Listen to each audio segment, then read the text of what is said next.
Stove on பண்ணிவிட்டு வானலில் தண்ணி ஊற்றி பிடிக்கரண புளி போட்டு வேக வச்சு எடுத்துக்கணும். வெந்ததுக்கப்புறம் அதை தோலை உரித்து மசிச்சிக்கணும். அதுக்கப்புறம் வானலில் எண்ணெய் ஊற்றி கடுகு உளுந்து போட்டு தாளிச்சிக்கணும்.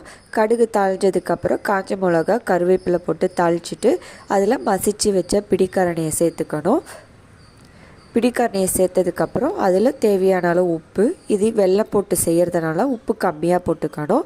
உப்பு, 1/2 டேபிள் ஸ்பூன் மஞ்சள்தூள் போட்டுட்டு அதில் புளி தண்ணி கரைச்சி ஊற்றிக்கணும். அதுக்கப்புறம் 1 கிளாஸ் தண்ணி ஊற்றிட்டு நல்லா மிக்ஸ் பண்ணிவிட்டு வேக வச்சுக்கோங்க. கிரேவி நல்லா திக்கானதுக்கப்புறம் அதில் வெல்லம் சேர்த்துக்கிட்டு 5 மினிட்ஸ் வேக வச்சதுக்கப்புறம் ஸ்டவ் ஆஃப் பண்ணிடணும். ட்ரை பண்ணி பாருங்கள், நல்லா டேஸ்ட்டாக இருக்கும். டீட்டெயிலாக வேணும்னா டிஸ்கிரிப்ஷனில் லிங்க் கொடுத்துருக்கேன், சேனலில் போய் பாருங்கள். தேங்க்யூ.